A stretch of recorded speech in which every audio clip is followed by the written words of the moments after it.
Welcome Taurus, to your in-depth monthly forecast for March 2025. Your ruler Venus slams on the brakes on the 2nd in the part of your scope to do with the delicate equation of relationships, the 12th house.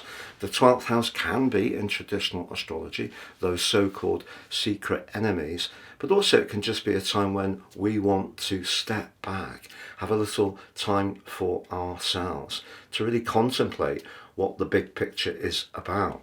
Now, in some ways, with Pluto right at the top of your chart, your professional situation could be very much part of the equation. But don't be surprised if you find yourself this month, Taurus, linking back to an old skill, talent, experience, or contact in a very positive way, and that reconnection can be particularly productive for you around about the 23rd of the month.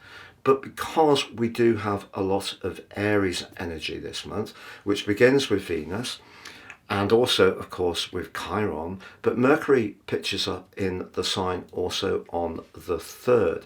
And right at the start of the month, Mercury's forging an inspirational link to the North Node, but also Neptune. If there is someone that you've been finding very engaging and enjoyable to be with, and it doesn't have to be romantically, the big test really this month is that because you will have Mercury going into the retrograde on the 15th, and also because we have the spring equinox on the 20th, which is in a conjunction with your ruler, but in your 12th house, that is going to require some care to deal with. Also, we have the 12th house solar eclipse. So it's almost like the planets initially tease up to you some kind of amazing possibility, but then ask you to almost straight away go into a deep period of discussion or analysis to decide exactly what to do.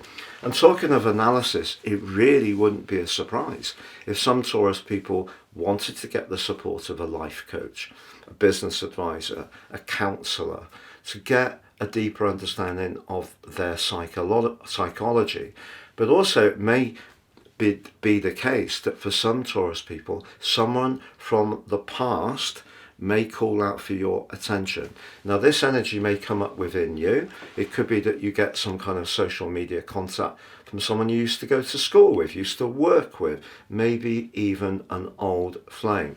Now, it doesn't mean to say that that wouldn't be a viable thing to reconnect to, but do bear in mind that everyone's individual circumstances are completely unique. But someone from your past could bring some kind of gift or good fortune to you, despite the fact that Venus is in its detriment in the sign of Aries, and that Mercury is going to go into its retrograde in your 12th house. Around about the 11th, you may be surprised that something just falls for you that's absolutely delightful. But if you're not sure about a romantic situation, there is no doubt at all, we can't disguise the fact that Venus and Mercury in the 12th house could be a time when you're really seriously thinking about what to do. And because in the last week of this month, Mars is forging such an incredibly dynamic link to Uranus, if there's part of you that does feel unfulfilled and wants to break free and do your own thing a lot more, that energy could really be very hard to resist.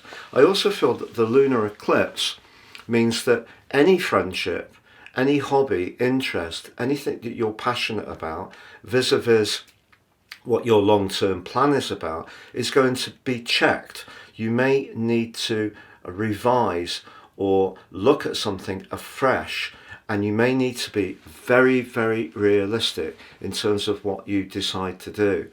And because we have the vernal equinox on the 20th, followed by, on the 29th, the solar eclipse, they're kind of not letting you escape challenging some of your own sensitivities, your own anxieties or worries.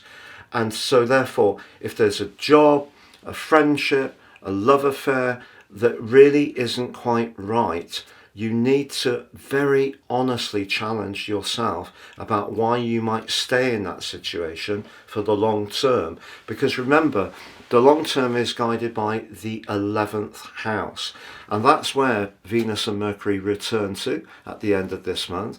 But strangely, it's where Neptune emerges from at the end of this month. And Neptune can distort, but it moving into your 12th house as March closes suggests to me any interest in spirituality, self-development, astrology is really going to become much stronger for you over the following 8 months. And from early next year, it's going to be something that becomes a massive part of your life journey in the years to come, once Neptune settles full time for the foreseeable future in the sign of Aries. So, at the heart of this month, that cazimi between the Sun and Saturn on the 12th is certainly giving you food for thought about any weaknesses. And this is a month which is asking you to be very, very honest about what you may be staying attached to because it feels safe, but is stealing your life force, your spark.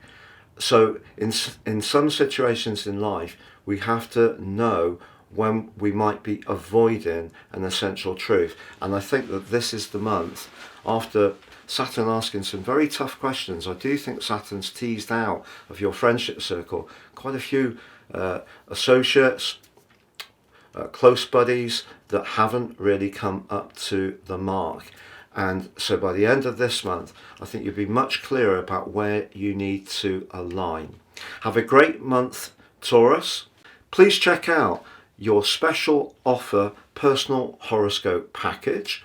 You can get your 12-month forecast for the year ahead, but also your life roadmap report. The combination of these two gives you an enormous amount of information. They're great value, totally unique to each person they're produced for, and please see the link below for more. They're 30% off.